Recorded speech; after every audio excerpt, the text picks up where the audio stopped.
بسم الله الرحمن الرحيم.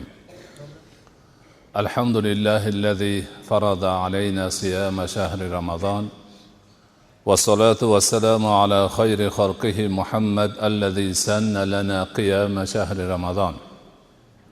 السلام عليكم ورحمة الله وبركاته. Ulug' Ramazon oyining buyuk kechasi Laylatul Qadr kechasida, yilning kechalari ichidagi eng afzal kechada, qadri ulug' kechada, qadar kechasida, xayr kechasida, barakot kechasida siz bilan biz ojiz bandalarini shunday baxtga muyassar qilgan, ibodatga muyassar qilgan, dinimiz, diyonatimiz, shariatimiz, ruhiy tarbiyamiz haqida suhbat qurish imkonini bergan buyuk Allohga o'zining jaloliga yarasha hamdlar, sanolar bo'lsin, shukrlar bo'lsin. Azizlar, bugun siz bilan biz 365 kundan iborat sananing kechalari ichidagi eng ulug' kechada qilinadigan har bir xayrli ishni barakoti ko'paytirilib beradigan bir kechada siz bilan biz ojiz bandalarni bir yillik qadarimiz belgilanadigan bir kechada jamlanib turibmiz. Ana shunday ulug' va barakotli bir fursatda o'zimizni davom etib kelayotgan suhbatimizni kelgan yerdan boshlab Alloh subhanahu va taoloning o'zidan yordam so'ragan holimizda bugun ikkita mavzu to'g'risida, birinchisi turli odamlar bilan muomala odobi, ikkinchisi boshqa din vakillari bilan muomala odobi mavzularida qo'ldan kelganicha ojizona bir urinib ko'ramiz. Mo'min musulmon inson o'zi yashab turgan inson jamiyatida do'st bo'lsin, dushman bo'lsin, har bir inson bilan go'zal muomalada bo'lishi matlubdir.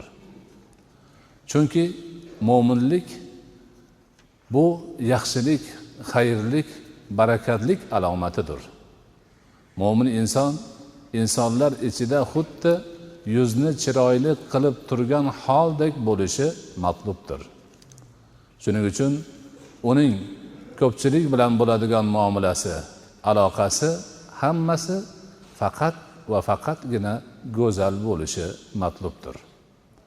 Shuning uchun mo'min musulmon inson o'zini hamma tarafdan, sirtqi tarafidan ham, ichki tarafidan ham, gapi so'zi, xatti harakati, oldi berdisi qiladigan barcha tasarrufotlarini eng go'zal tarzda namoyon qilish kerakdir.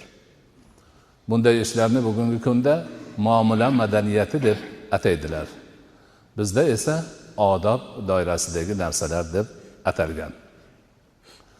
Ana mo'min musulmon inson jamiyatida yashar ekan, turli kishilar, yaxshi yomon, do'st, dushman, dindosh, boshqa dindagi, qabiladosh, boshqa qabiladagi hammalari bilan yashash jarayonida o'zini juda ajoyib bir holda tutishi kerak.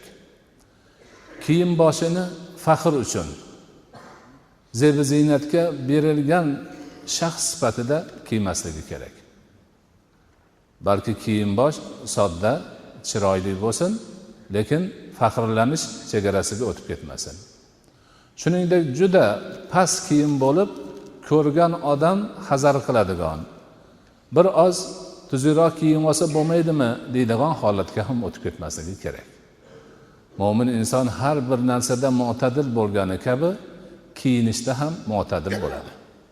O'rtacha, chiroyli, o'ziga kelishgan, sunnatga muvofiq chiroyli narsalarni, rangini, shaklini, o'ziga munosibini tanlab kiyadi. Ko'rgan odam uni kiyimidan havas qiladigan darajada bo'ladi. Oho, bu yasanvopdi-yu, hech kimda yo'q kiyimni kiyyapti ham degan bo'lmaydi. Tuzukroq kiyinsa bo'lmasmidi bu deydigan holat ham bo'lmaydi. Avvalgi suhbatlarimizda aytdik. Rasululloh bir juda xaroba kiyim olgan odamni ko'rib, mana u kiyimini to'g'rilab olsa bo'lmasmidi degan edilar. Bir choch to'zib yurgan odamni ko'rib, mana u odam bir sochini to'g'rilab olsa bo'lmasmidi degan edilar. Demak, hamma tarafdan muomala odobi bu. Ana shu jamoatchilikni ichida o'rnak bo'ladigan tarzda mo'min kishi sipo, yaxshi, toza, o'ziga yarashgan kiyimlarni kiyishi kerak. Shuningdek, muomala bobida ham sunnatga muvofiq harakatlarni qilish kerak. Misol uchun, ko'pchilikning ichida o'tirganda ha deb qimillaverish ham odobdan emas. O'sha kishiga kirdimi, kirib borganda avval salom bersin. Keyin o'zi yetgan joyda, ya'ni birinchi bo'sh joyga o'tirsin. Rasulullohning odatlari shu edi, sunnat shu. O'tirganda yaqinda o'tirganlar bilan alohida yana bir so'rashib qo'ysin. O'ng taraf, chap taraf, ro'parasida turganlar bilan o'tirib bo'lib, yana bir so'rashib qo'ysin. Ana o'tirganda qimirlab, tipirchilab, orqasiga qarab, yoniga qarab, alanglab, hammani e'tiborini tortadigan bo'lmasin. Shuningdek, soqolini o'ylab, uzugini aylantirib yoki burniga qo'lini tiqib yoki tishini kavlab, hammasi mana shular beodoblik. Ruhiy tarbiya, odob ustozlarimiz aytadiki, musulmon odam bunaqa ishlarni qilmasin. Ko'pchilikning ichida o'tiribdi, odamlarning muomalasini qilyapti, ana o'zini bu holatlarda juda sipo tutsin, odob bilan tutsin. Gap gapirganda bidir-bidir qilmasin, bilib bilmay gapirmasin, dona-dona qilib, yaxshi, chiroyli gapni gapirsin. Gapni gapirib bo'lgandan keyin birov nima dedingiz deydigan bo'lmasin. Boshqalar gapirsa, suhbatdoshiga diqqat bilan quloq solsin. Suhbatdosh unga qarab gapiryapti-yu, u tashqariga qarab, derazaga qarab yoki soatiga qarab yoki telefonini o'ylab o'tirmasin. O'ziga gapirayotgan odamga butun vujudi bilan ehtimomini berib tursin. U gapirib bo'lgandan keyin nima dedingiz deydigan bo'lmasin. Ana bu demak, mo'min musulmonning ko'pchilikdagi odoblardan bittasi shu. Yana aytiladiki, mabodo mo'min musulmon odam o'zi sipo bo'ladi, birov bilan u bu talashib tortishmaydi. O'zini ixtiyoridan tashqari talashib tortishga o'tib qolsa, birov odam shuni qo'zib qolsa, shoshilmasin. Achchig'i chiqmasin. O'tirganda sipo o'tirsin. U bilan gaplashadigan bo'lib, tayyorlanib, yengini shimarib, tizzasiga chiqib o'tirib olmasin deydi. O'zini bosiq tutsin. Bosiq tutsin-da, haligini gapini yaxshilab eshitib, javobni yaxshilab tayyorlab olib, javob bersin, u jim qoladigan bo'lsin. Chala-bula o'ziga yana or keltiradigan, uyat bo'ladigan gaplarni gapirib qo'ymasin. Puxta gapni gapirsin, nariga taraf eshitgandan keyin, bu odam zo'r ekan deb o'zidan o'zi jim bo'lib qoladigan qilsin. Ko'chada o'tirmasin. Ko'cha chunki ommaning haqqi, birov o'tadi, birov ketadi, birov u yoqqa boradi, bu yoqqa keladi. Ko'chada o'tirib olganlar, ko'cha boshida o'tirib olganlar g'iybat qilishdan boshqa ish qolmaydi. Mana u ketganni ko'zi qiyshir ekan, mana uni oyog'i cho'loq ekan, mana u kecha ham o'tuvdi, mana shundan boshqaga yarashmay qoladi. Shuning uchun unaqa odamlarning g'iyibatiga chorlaydigan, odamlarning aybini, boshqasini surishtiradigan joylarda o'tirishdan hech qanaqa foyda yo'q. Mabodo majbur bo'lib, o'zini ixtiyoridan tashqari holatda o'tirib qolsa dedilar, o'sha ko'chada o'tirishni haqqini ado qilsin. Salom berganga alik olsin, noto'g'ri gapirganga nasihat qilsin, kerak bo'lib qolsa amri ma'ruf, nahiy munkar qilsin, g'iybatchilarning og'ziga ursin. Faqat sunnatga muvofiq ish qilib, noiloj o'tirganda ham mana shu narsani qilib tursin deydilar. Mol mulk to'g'risida gapiradigan bo'lsa, aytadilarki, o'zini moli mulkini oshkor qilmasin. Chunki oshkor qilsa oz bo'lsa, bu hech kim emas ekan deydi odamlar. Ko'p bo'lsa tama qilishadi. Buni moli ko'p ekan, bizga ham berish kerak deydi. Shuning uchun deydi, bu narsani sir tutgan yaxshi. O'zi bilsin, Xudo bilsin, ehsonini chap qo'l o'ng qo'l berganda chap qo'l bilmaydigan qilib beraversin, ana o'sha nihoyatda yaxshi bo'ladi deyiladi. Shuningdek, ana shu ko'pchilik ichida tutiladigan odoblardan hadeb o'tirgan joyda orqaga qarash, odamlarga bir shubha tug'diradigan holatlarni qilish, ko'pchilik o'tirib ikkitasi bir-biri bilan pichirlab gaplashish, sir qilib. Qolganlar bizni yomonlayaptimikin deydigan holat bo'lmasligi kerak. Ko'pchilik bilan o'tiribdimi? Ko'pchilikni haqqini ado qilsin-da, ana shu ko'pchilik bilan ovozini chiqarib gapirsin, yonidagi bilan pichirlashmasin. Mana shunga o'xshagan demak odoblarga mo'min musulmonlar rioya qilishi, doimiy ravishda musulmonligi bilan faxrlanib, hamma narsasida kishilarga o'rnak bo'lishi kerak bo'ladi. Endi boshqa din vakillari bilan mo'min musulmon odamning bo'ladigan muomalalari to'g'risida ham qisqacha so'zlab o'tamiz. Ma'lumki, islom o'zidan oldingi kelgan barcha samoviy dinlarni tan olgan dindir. Samoviy din deganimizda Allohning o'zi joriy qilgan din. Nabiy yuborgan, kitob yoki sahifa tushirgan, vahiy yuborgan dinlar. Qur'onda kelgan, sunnatda zikr qilingan dinlar. Bularni hammasini bizdan oldin o'tgan Allohning dinlari deb tan olish, iymon keltirish har bir mo'min musulmonning burchi hisoblanadi. Agar biz hozir Alloh saqlasin, biz islomga to'liq hamma e'tiqod qilishi lozim bo'lgan narsalar bilan ishonamiz va falon dinni rad qilamiz desak, musulmonligimiz qolmaydi. Ana shu e'tibordan demak barcha dinlarni e'tirofini qilib, ularni bizdan oldingi o'tgan Allohning dinlari deb tan olishimiz kerak bo'ladi. Mana shu fazilat bilan biz mo'min musulmonlar barcha dinlarni merosxo'ri ekanligimiz yuzaga chiqadi. Ya'ni biz yolg'iz o'zimiz ajrab qolgan millat emasmiz. Bizgacha bo'lgan barcha millatlarni tan olamiz va bu biz uchun sharafdir. O'sha o'tgan barcha millatlar, Ibrohim alayhissalom, Nuh alayhissalom, Musa, Iso hammalarini biz merosxo'rimiz. Demak, bizdan ko'ra keng qamrovlik millat yo'q dunyoda.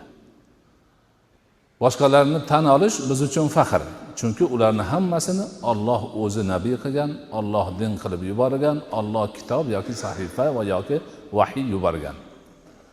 Bu haqiqat biz uchun demak sharaf. Ana shu nuqtai nazardan kelib chiqib, bizning dinimiz boshqa din vakillari bilan go'zal muomalada bo'lishimizni siz bilan bizdan talab qilgan. Lekin ming afsuslar bo'lsinki, bugungi kunda dunyodagi ko'pchilik xalqlar, jumladan ba'zi bir dinini ta'limotini bilmaydigan musulmonlar ham musulmonlar g'ayri dinlar bilan doim urushish kerak degan tushunchani tushunishib olgan. Yozishyapti hozir g'arbda musulmonlar nima deydi? Ko'ringan g'ayri dinni o'ldirishlari kerakligi ularning dinida bor, yozib qo'yilgan deydi. Bular hech qanaqa bag'ri kenglikni ko'tara olmaydi. O'zlaridan boshqasi dunyoda yurish kerak emas ular uchun. Hammani o'ldirishlari kerak ular. Dunyoni ikkiga bo'lishib olgan, tinchlik dunyosi, urush dunyosi deyishadi degan gaplarni aytishadi.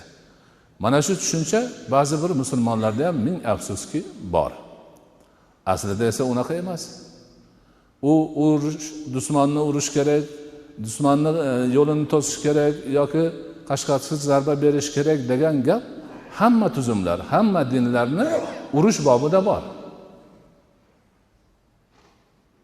Har bir davlatning bugungi kunda harbiy doktrinasi bo'ladi. Ya'niki dushman hujum qilib qolsa, dushman bilan urushish kerak bo'lib qolsa nima qiladi degan gap. Vatanparvarlik qiladi, dushmanga qashqarsiz zarba beradi, undan u qiladi, bu qiladi degan o'sha harbiy demak ta'limotlar bobida bu hamma yerda bor. Shu jumladan musulmonchilikda ham bor. Lekin bu degani umumiy muomala degani emas. umumiy muomalada bizning dinimizcha bag'ri kenglik hech qayerda yo'q. Mana biz aytyapmizki, biz barcha dinlarni tan olamiz deb, lekin barcha dinlar bizni tan olmaydi. Ana shu dinimizni bag'ri kengligidan, hamma dinlarni merosxo'rligidan kelib chiqib, bizni boshqa din vakillari bilan go'zal muomala qilishimiz talab qilingan. Birinchi narsa.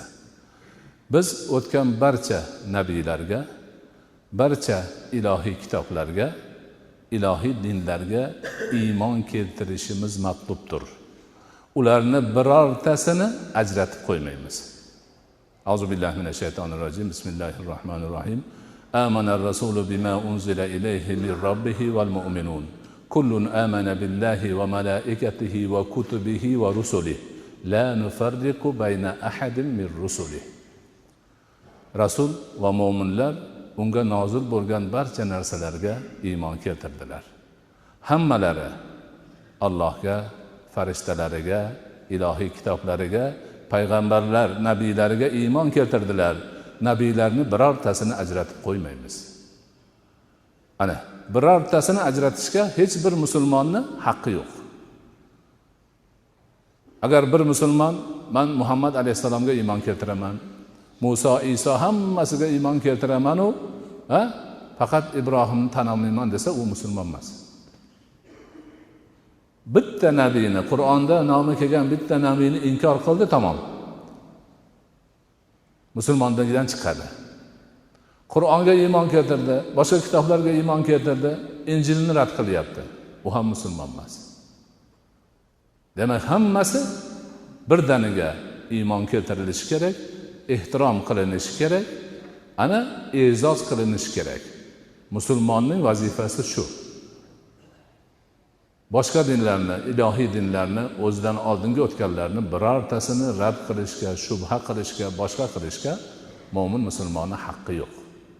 Nabiylarning barchasini farq qilmasdan ehtirom qilinadi, kitoblarning barchasiga farq qilmasdan iymon keltiriladi va dinlarning barchasini birorta farqsiz tan olinadi.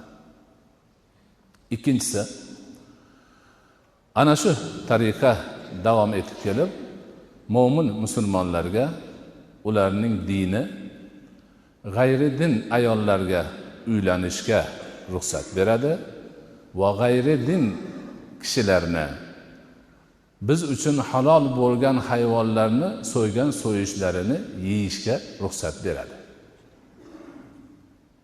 Ruxsat. Alloh bergan buni. Qur'onda aytilgan. Auzu billahi minash shaytonir rojim. Bismillahirrohmanirrohim. Al-yawma uhilla lakumut tayyibat va ta'amul ladzina utul kitaba hillun lakum va ta'amukum hillun lahum. Wal muhsanatu minal mu'minat wal muhsanatu minal ladzina utul kitaba min qablikum.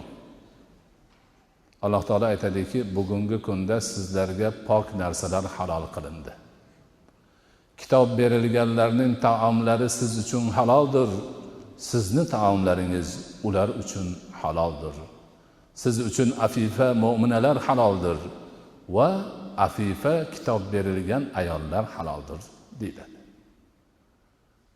Ana shu nuqtai nazardan demak, mo'min, musulmon inson o'tgan dinlarga ehtiromi yuzasidan, o'tgan nabiylarga ehtiromi yuzasidan, shariatlarga ehtirom yuzasidan ana o'zini dini ruxsat bergan tarzda ularni taomlari, ya'niki biz uchun halol bo'lgan hayvonlarni so'yishlari, qo'y, echkiga o'xshagan narsani ahli kitoblar o'zlarining dinlari asosida, diniy ko'rsatmalari bo'yicha so'ysa, mo'min musulmon inson bemalol yeyaveradi. Yahudiy so'yadimi, masihiy so'yadimi, farqi yo'q. Xuddi shuningdek, yahudiy va masihiy ayollarni nikohiga oladi. Bu ham ruxsat. Yana shuki, o'sha ayolni dinini saqlab qolish ma'nosi. Ya'niki erkak, musulmon erkak uylanib olib, masihiy ayol bo'lsa yoki yahudiy ayol bo'lsa, endi men bilan yashaydigan bo'lsang musulmon bo'lasan, bo'lmasa seni u qilaman, bu qilaman dedi, misol uchun. Haligi ayol borib qoziga, musulmon qoziga shikoyat qilsa, man falon dindaman, musulmon odamga erga tekkan edim, endi hozir u menga uylanib olib mana shunaqa shart qo'yyapti desa, qozi xotinni tarafini oladi. Mana shu yerda ko'pchilik savol beradi, hattoki hozirgi kunda o'sha boshqa din vakillari savol beradi. Nima uchun sizlarda boshqa dinning ayoliga uylanish bor-u, ayollaringizni boshqa dinni erkagiga berish yo'q? Savol bu ham. Bu savol ham islomning adolatidan kelib chiqqan. Islom boshqa dindan kelin bo'lib tushgan musulmonlarga ayolni e'tiqodini, shaxsiy hurriyatini hammasini himoya qiladi. Musulmon erkak ayoli masihiy bo'lsa, uni payg'ambarini o'zining payg'ambari deb biladi. Isa alayhisalom biz ham payg'ambarimiz deydi, hurmatini qiladi. Masihiy dinini hurmatini qiladi va Injilni hurmatini qiladi. Ta'limotini hurmatini qiladi va haliginga o'xshab mabodo xatoga yo'l qo'yib qo'ysa, qozi to'g'rilab qo'yadi. Din, demak boshqa dindan musulmon kishiga erga tekkan ayolni haq-huquqini himoya qilib turadi. Endi aksincha bo'lsa-chi, musulmon ayol boshqa dindagi erga tegadigan bo'lsa, bu himoya yo'q. Ular bu musulmon ayolni payg'ambarini tan olishmaydi, dinini tan olishmaydi, ilohiy kitobini tan olishmaydi, hurriyatini himoya qilish yo'q. Mana shu tarafdan. Bu oyat dalillardan tashqari ba'zi vaqtda o'zi shunaqa nimalar ham bo'lib qoladi. Yaqinda o'tgan yili masihiy ruhoniylar musulmon ulamolarga e'tiroz bildirib shu gapni aytishgan. Nima uchun sizlar bizni ayollarimizni olishga ruxsat berasizlar-u, o'zingizlarning ayollaringni bizni erkaklarga chiqishga ruxsat bermaysizlar? Bizni olimlarimiz aytishdiki, gap bu yerda bunaqa emas. Bizning qoidamiz umumiy. Bitta musulmon ayolga uylanmoqchi bo'lsa, Muhammadga ishonasanmi deymiz, ha. Isogachi deymiz, ha desa, yana ishonadi. Bo'lmasa bermaymiz. Ya'niki biz qizlarimizni Muhammad alayhisalomga, Iso alayhisalomga, Musa alayhisalomga, Ibrohim alayhisalomga iymoni bor odamga beramiz. Musulmon ham men Muhammadgagina iymon keltiraman, Isoni tanimayman desa, yo'q, senga beradigan qizimiz yo'q deymiz. Sizlarniki ham bo'pti, Muhammadga iymon keltiraman desa beramiz. Ya'ni teng. Mana shu oddiy javob bu. Mana bu holatda ham bag'ri kengligini ko'rib turibmiz. Chunki bir jamiyatda yashab turgandan keyin oziq-ovqat aralashishi bor, erkak ayol uchrashishi, ayollashishi bor. Mana shularni e'tiborga olib, demak bizning dinimiz bunga ruxsat bergan. Uchinchidan, mo'min, musulmon insonlar, g'ayri din kishilar ularni, ya'ni mo'minlarni diniga chang solmasa, o'zining vatanidan haydab chiqarishga urinmasa, yaxshilik bilan yashamoqlari, adolatli bo'lmoqlari Qur'onning talabidir. Qur'oni Karim shuni talab qilgan mo'min musulmonlardan. Auzu billahi minash shaytonir rojim. Bismillahirrohmanirrohim. La yanhaakumullohu anil ladina lam yuqatilukum fid-din va lam yukhrijukum min diyarikum an tabarruhum va tuqsitu ilayhim innalloha yuhibbul muqsitin.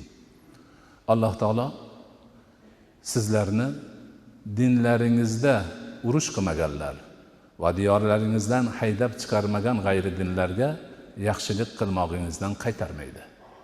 Adolat qilmog'ingizdan qaytarmaydi. Alloh adolat qilguvchilarni suyadi, deydi Alloh taolo Qur'oni Karimda. Demak, g'ayri din odam musulmonga qarshi urush qilmayaptimi? Diniga chang solmayaptimi? Vatanidan quvib chiqarmayaptimi? Mo'min musulmon odam unga yaxshilik qilishi, uni adolatli muomalasini olib borishi matlubdir. Va shunday bo'lgan. Mana shu narsalar juda yaxshilab o'rniga qo'yilgan. Hattoki ba'zi bir masihiylar sizlarning adolatlaringiz bizni o'zimizni dinimizdagilardan afzal, bizni tashlab ketmanglar deb musulmonlarga o'zlari aytishgan, hozirgi kunda kitoblarida yozilib turibdi. Islom dini ana shunday bag'ri keng din, musulmonlar ana shunday bag'ri keng millatdir. Bu haqiqatni faqat siz bilan biz musulmonlar yaxshi bilib olishimiz kerak xolos. Ana shunga amal qilsak, butun dunyo bizga qoyil qoladi. Avval shundoq bo'lgan.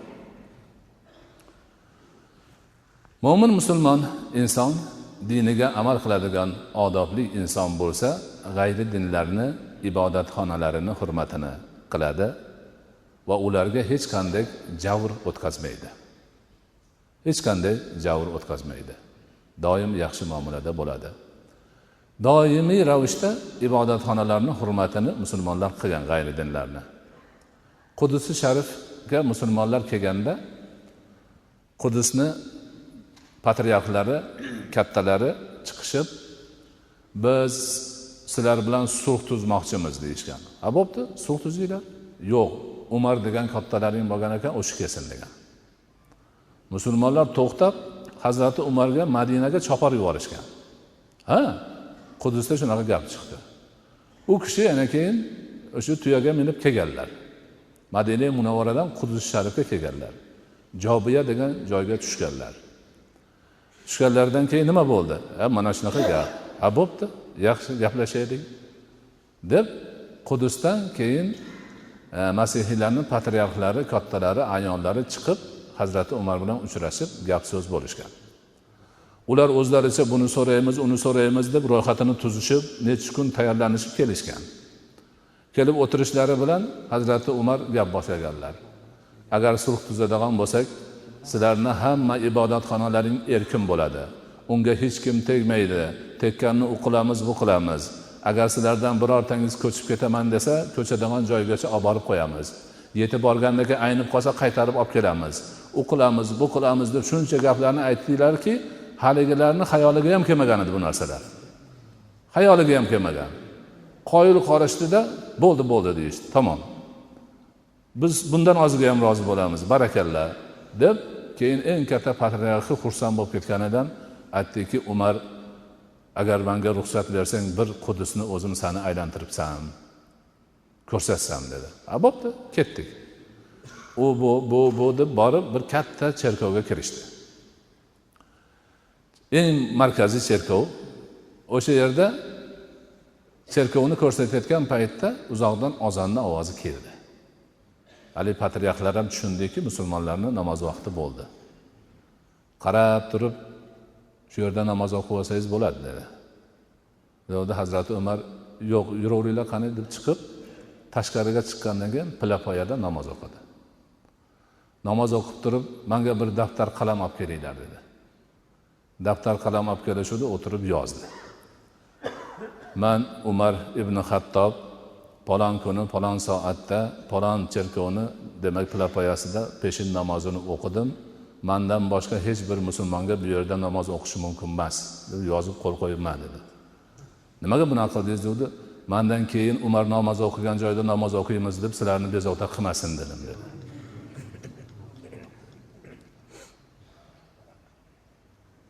Mana shu darajada buyuk, demak, bag'ri kenglik, boshqa dinlar bilan yaxshi munosabat, ularga odamgarchilik qilish, ularni demak ibodatxonalarini, ibodatini, dinini hurmat qilish namunalari demak yuzaga chiqqan. Rasul akram alayhisolatu vassalom aytadilarki, kim ahli zimmadan birini, ahli zimma degani shartnoma asosida musulmonlar bilan yashayotgan g'ayridin odam, ahli zimmalardan birini nohaq qatl qilsa, jannatni hidini hidlay olmaydi. Holbuki jannatni hidi 70 yillik masofadan kelib turadi deydilar. Ya'ni jannatni yaqiniga ham yo'lamaydi degani. 70 yillik yurgan yo'ldan hid kelib turar ekan. Haligi g'ayridinni nohaq o'ldirgan odam o'sha joyga ham bora olmas ekanda. O'sha joyga ham bora olmas ekan. Boshqa bir hadislarda aytadilarki, kim muahidni, ya'ni ki musulmonlar bilan ahdnoma tuzib, tinch omon yashayotgan g'ayri din odamni ozor bersa, haqqini poymol qilsa, uni qattiq tegsa, qiyomat kuni uning husumatchisi menman deydilar. Mana shu darajada bizni dinimizda, Qur'onimizda, Nabiyimiz alayhisolatu vassalomning sunnatlarida boshqa din egalari agar ular biz bilan tinchlik omonlikda yashamoqchi bo'lsalar, bizni dinimizga qarshi urush qilmasalar, bizni vatanimizdan haydab chiqarmoqchi bo'lmasalar, demak yo'li topiladi. Bag'ri kenglik bilan insoniy do'stlik asosida yashash demak yo'lga qo'yiladi. Yana shunday g'ayridinlar bilan bo'ladigan muomalalar borasida ularni ehtirom qilib, do'stlik aloqalarini qilib, oilaviy aloqalarni ham o'rnatib, shu bilan birga demak hadiya oldi berdilar qilishga ham bizni dinimiz ruxsat beradi. Sahobalar aytadilarki, Rasuli akram alayhissalatu vassalomga Muqawqis bir chopon sovg'a qildi va u zot uni juma kunlari, hayit kunlari mehmonlar kelganda kiyardilar. Ya'ni obro' choponlari Misrni podshosi G'ayriddin odam Muqawqis qilgan chopon ekan. U chopon bechorani ham yengi tor edi. Tahorat qilaman desalar bo'lmasdan ichkaridan chiqarib olib, bu yoqdan chiqarib tahorat qilardilar. Lekin o'sha bir ko'rinishi yaxshiroq ekan. Shuning uchun juma kuni, ikki hayit kuni va mehmonlar kelganda, mehmonlarning oldiga yashanib chiqish kerak bo'lganda kiyar ekanlar. Shuningdek, yana Muqawqis boshqa qilgan hadiyalarni Rasul akram alayhisolatu vassalom o'zlari qabul qilganlar va ularga javob hadiyalarini ham yuborganlar. Shuningdek, Habashadan nasroniylar guruhi ziyoratga kelishganida Rasululloh o'zlarini masjidlariga tushirganlar va bular, ya'ni bu qavm meni sahobalarimni hijrat qilib borganda hurmat qilganlar. Shuning uchun o'zim xizmat qilaman deb haligi nasora odamlarni o'zlarini masjidlariga o'tkazib qo'yib o'zlari xizmat qilganlar. Xuddi shuningdek Najron nasoralari kelganda ham xuddi shu muomala bo'lgan. Ularni ham masjidga tushirganlar mehmon qilib, o'zlari demak xizmat qilib, mehmon qilib, izzatlarini joyiga qo'yganlar. Mana shu haqiqatlarni biz yaxshi anglab yetishimiz, xususan bugungi kunda turli din vakillari aralash bo'lib yashayotgan bir paytda va dinimizga turli nohaq hujumlar, xurujlar bo'layotgan, ayblar taqalayotgan bir paytda siz bilan biz mo'min musulmonlar dinimizni boshqa ta'limotlari qatorida boshqa din vakillari bilan bag'rikenglik asosida aloqa olib borish to'g'risidagi ta'limotlarini ham demak o'rganib, hayotimizga tatbiq qilib, boshqalarga o'rnak bo'lish harakatida bo'lmog'imiz lozim bo'ladi.